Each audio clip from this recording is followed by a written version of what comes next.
여러분 안녕하세요, 블랙입니다. 오늘은 독일 이야기를 해보겠습니다. 갑자기 왜 독일을? 이런 생각을 하실 수도 있을 텐데요. 지금 현재 독일에서 벌어지고 있는 일들이 글로벌 증시에 큰 영향을 미칠 수도 있기 때문에 이번에 다뤄드리고자 합니다. 독일이라는 나라를 들으면 어떤 생각이 드시나요? 제 채널은 재테크 채널이기 때문에 경제 관점에서 설명드리면 독일은 유럽 최고의 경제대국, 전 세계적으로 GDP 3위 국가라는 생각이 듭니다. 독일의 GDP 순위를 보면 일본과 3위와 4위를 왔다 갔다 합니다.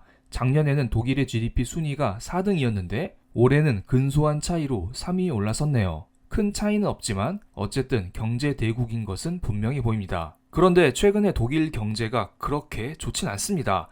2023년 들어 저성장을 지속하고 있는데요. 참고로 이것은 전 분기 대비 경제 성장률입니다. 1분기 때에는 경제가 멈췄고요.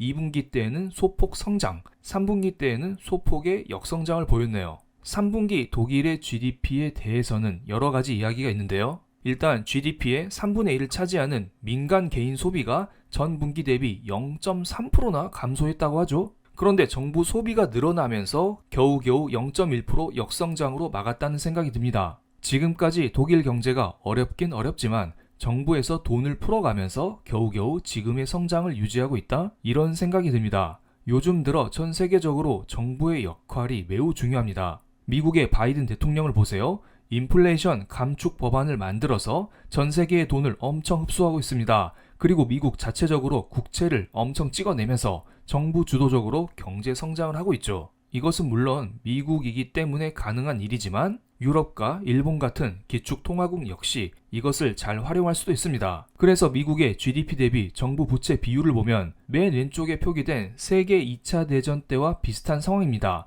빨간색 선이 현재의 상태를 나타낸 것인데요. 앞으로 이 비율, GDP 대비 정부 부채 비율은 갈수록 늘어날 전망이라고 하죠. 즉, 정부에서 돈을 더 풀면 풀었지 돈 풀기는 멈추지는 않을 것 같습니다. 많은 전문가들 역시 이렇게 전망을 하고 있고요. 그렇다면 독일도 돈을 푼다면 앞으로 경제를 살릴 수 있을까요? 실제로 이번 3분기 때 그나마 정부에서 돈을 풀었기 때문에 소폭 역성장에 그쳤던 것입니다. 만약에 정부의 소비마저 없었다면 독일은 심각한 침체에 빠졌을지도 모르죠. 그런데 이러한 정부 주도의 돈 풀기가 독일에서는 앞으로 힘들어질 수도 있겠는데요. 2년 전 코로나 때로 돌아가 보겠습니다. 독일에서는 2,400억 유로의 코로나 기금을 그때 당시 확보했습니다. 독일은 국가 부채가 GDP 대비 60% 이상을 넘어서지 못하게 법으로 규정이 되어 있습니다. 그런데 코로나 때에는 정말 위기 상황이었죠. 그래서 예외적으로 2,400억 유로의 코로나 기금을 확보했던 것입니다. 그런데 독일이 생각보다 코로나를 빨리 극복했습니다. 1,800억 유로만 쓰고 600억 유로가 남았던 것이죠. 물론 이 돈을 현금으로 들고 있는 것은 아니고 기금을 확보할 수 있는 한도를 마련했다, 이렇게 보시면 될 것 같네요. 어쨌든 그래서 독일 정부에서는 남은 600억 유로를 기후변화 기금으로 전환을 시켰습니다. 이미 한도를 확보했는데 이 한도를 버리기엔 아깝고 요즘 기후 문제가 심각하니까 남은 돈을 기후변화에 쓴다, 이러한 결정을 했던 것입니다. 그런데 재밌는 기사가 하나 있습니다.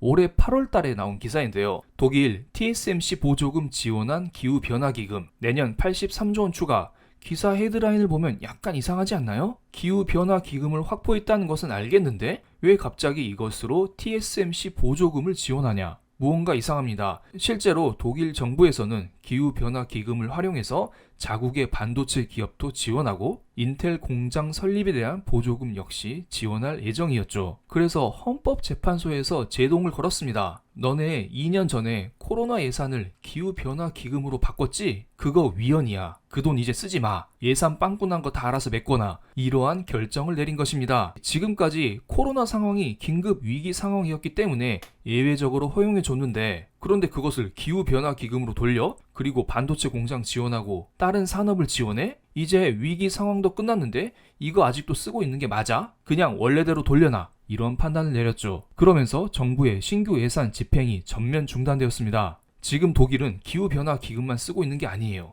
기후변화 기금으로 600억 유로를 쓰고 있고 추가적으로 경제안정기금이라고 해서 2천억 유로를 땡겨 쓰고 있습니다. 토탈 2,600억 유로를 땡겨 쓰고 있죠.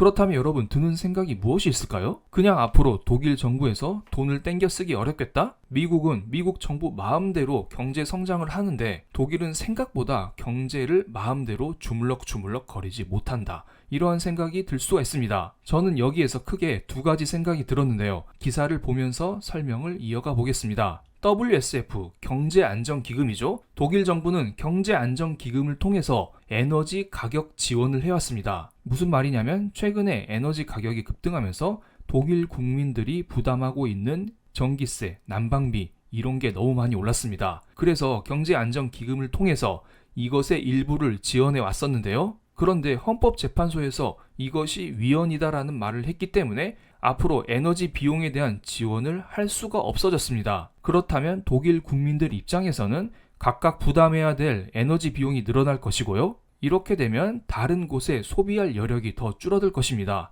즉 경제가 더 안 좋아질 수 있고 생활 물가가 올라갈 수가 있는 것입니다. 흔히 말하는 스태그플레이션이죠. 경제는 더 안 좋아지고 물가가 오르는 상황이 나타날 수가 있겠죠. 그리고 독일 정부는 기후변화 기금을 통해서 독일 내 반도체 산업을 대규모로 지원할 참이었습니다. 요즘 반도체가 이슈잖아요. 미국도 반도체 하면서 중국을 찍어 누르고 자국의 반도체를 키우고 있습니다. 독일도 마찬가지죠. 반도체 지원 대상으로 선정된 31개 독일 반도체 기업 중 15개 기업은 이미 지원 증서를 받았기 때문에 사업 추진이 가능하지만 나머지는 사업 추진이 가능할지 불투명해졌습니다. 그리고 독일 정부가 TSMC와 인텔 공장을 독일 내부로 끌어들였습니다. 그런데 그냥 끌어들인 게 아니라 보조금을 지원하면서 끌어들였는데요. 이러한 지원금 역시 집행이 미뤄지거나 취소될 가능성이 높아졌죠. 이러한 상황을 감안하면 독일의 경제 성장이 생각보다 더딜 가능성이 높아 보입니다. 이미 역성장을 기록하고 있는데 역성장의 폭이 커질 수도 있다는 것입니다. 그래서 독일의 10년물 국채 금리를 볼까요? 최근에 독일의 10년물 국채 금리가 뚝 떨어지다가 다시 반등하고 있죠. 왜냐하면 독일의 생활 물가가 올라갈 가능성이 높아지면서 독일이 지금의 고금리를 더 장기간 유지할 가능성이 높아졌기 때문입니다. 지난 8, 9, 10월 달 독일의 10년물 국채 금리가 이렇게 올라갔었던 배경에는 고금리가 생각보다 오래 유지될 수 있다. 이러한 생각이 우리들 마음속에 있었기 때문인데요. 그러한 생각이 조금씩 다시 올라오고 있습니다. 그리고 세계 국채금리가 하나로 연동되어 있죠. 독일의 10년물 국채금리가 최근에 위로 올라가자 미국의 10년물 국채금리 역시 동조되어 올라가고 있습니다. 이렇게 되면 무슨 일이 이뤄질까요? 11월 들어 전 세계적으로 성장주의 강세가 나왔는데요. 성장주의 강세가 주춤거릴 가능성이 있습니다. 이렇게 되면 성장주의 매수를 노리고 계시는 분들에게는 어떻게 보면 기회가 될 수도 있겠네요. 그럼 오늘 영상 여기서 마치겠습니다. 제 영상이 마음에 드셨다면 구독, 좋아요, 알림 설정까지 부탁드리겠습니다. 감사합니다.